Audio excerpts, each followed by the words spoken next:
क़सासुल अंबिया पार्ट 6। हजरत आदम अलैहिस्सलाम के बेटे हाबील का रूह ज़मीन पर सबसे पहला कत्ल। जब आदम अलैहिस्सलाम को जन्नत से ज़मीन पर उतारा गया तो बाज़ तारीखों के हवालों से पता चलता है कि आदम अलैहिस्सलाम को श्रीलंका में और बीबी हव्वा रज़ियल्लाहु को अरब में, शैतान इब्लीस को अस्फ़हान में, जो कि अरब के पास ही ज़ियारा था।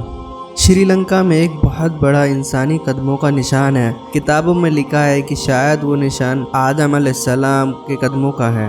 दुनिया में आने के बाद आदम अलैहिस्सलाम और बीबी हव्वा रज़ियल्लाहु कई बरस अलग अलग भटकते रहे, रोते रहे, अपने खताओं की माफ़ी मांगते रहे। फिर एक वक्त अल्लाह ताला ने आदम अलैहिस्सलाम की दुआ को कबूल की। आदम अलैहिस्सलाम और बीबी हव्वा भटकते हुए मक्का के पास मीना के मकाम पर पहुँचे। वहाँ पर एक पहाड़ी है जहाँ पर उनका मिलन हुआ। उस पहाड़ी को जिबल रहमत कहते हैं क्योंकि उस पर आदम अलैहिस्सलाम और बीबी हव्वा का मिलन हुआ और अल्लाह ताला की रहमत उन पर नाजिल हुई। वो दोनों एक दूसरे को पाकर बहुत खुश हुए और अल्लाह ताला का शुक्र अदा किया। जब वो दोनों साथ में रहने लगे उस वक्त उन्हें जुड़वा औलादें होती थी, एक लड़का और एक लड़की। उस वक्त इंसानी आबादी तो थी नहीं, इसलिए उस वक्त एक शरीयत का कानून था कि पहले पैदा हुए लड़के का दूसरे दिन पैदा हुई लड़की के साथ निकाह और दूसरे दिन पैदा हुए लड़के का पहले दिन पैदा हुई लड़की के साथ निकाह होता था। पहला लड़का जो पैदा हुआ था उसका नाम काबिल था और दूसरे दिन जो लड़का पैदा हुआ था उसका नाम हाबिल था। लेकिन जो लड़की काबिल के साथ पैदा हुई थी वो ज़्यादा खूबसूरत थी और जो लड़की हाबिल के साथ पैदा हुई थी कम खूबसूरत और काली थी। काबिल ने अपने साथ पैदा हुई लड़की के साथ निकाह करने की बात की, जबकि शरीयत के हिसाब से उसका निकाह हाबिल के साथ वाली लड़की के साथ होना था। लेकिन काबिल ने मना किया। उसे आदम अलैहिस्सलाम और बीबी हव्वा ने बहुत समझाया पर वो ज़िद में अड़ा रहा। तब आदम अलैहिस्सलाम ने कहा, तुम दोनों अल्लाह ताला के हुजूर में कुर्बानी पेश करो, जिसकी कुर्बानी कबूल होगी वही पहली लड़की से निकाह करेगा।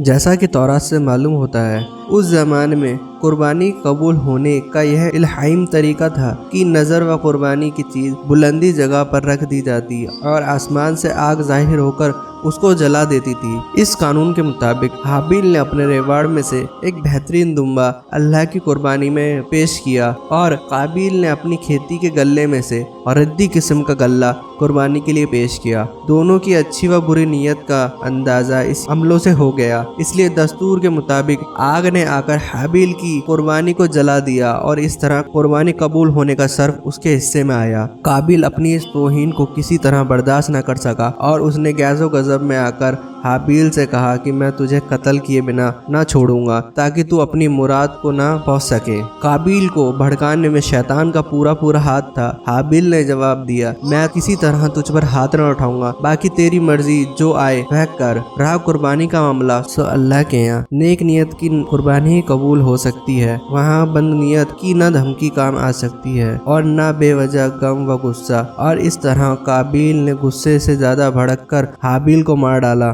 कत्ल करने के बाद उसको समझ न आया कि हाबिल की लाश का क्या करे। उसे डर था कि कोई देख ना ले, इसलिए वो हाबिल की लाश को कंधे पर उठाए फिरता रहा। तब अल्लाह ताला ने दो फरिश्तों को भेजा जो कौवे की शक्ल में आए और हाबिल के सामने लड़ने लगे। बाद में एक कौवे ने दूसरे कौवे को मार डाला और अपनी चोंच से गड्ढा खोदने लगा और गड्ढा खोदकर उसमें दूसरे कौवे को दफन कर दिया। काबिल ये देखकर बहुत पेशमान हुआ और कहा, हाय मेरी किस्मत बकबकती कि मैं कि कौवे से भी गया गुजरा हूँ। फिर उसने भी गड्ढा खोदा और हाबिल को उसमें दफन कर दिया और यहाँ से मुर्दों का दफन करने का रिवाज शुरू हुआ। अजीजों दोस्तों, जमीन पर किसी इंसान का यह पहला कत्ल था, इसलिए रिवायतों में यह आया है जमीन पर जितनी भी कत्ल होंगे उसका वबाल काबिल के सर पर होगा। जो कत्ल करेगा उसके सर पर तो होगा ही। अल्लाह के रसूल सल्लल्लाहु अलैहि वसल्लम ने फरमाया कि दुनिया में जब कोई जुल्म और कत्ल होता है तो उसका गुनाह हजरत आदम अलैहिस्सलाम के बेटे काबिल की गर्दन पर ज़रूर होता है, इसलिए कि वह पहला आदमी था जिसने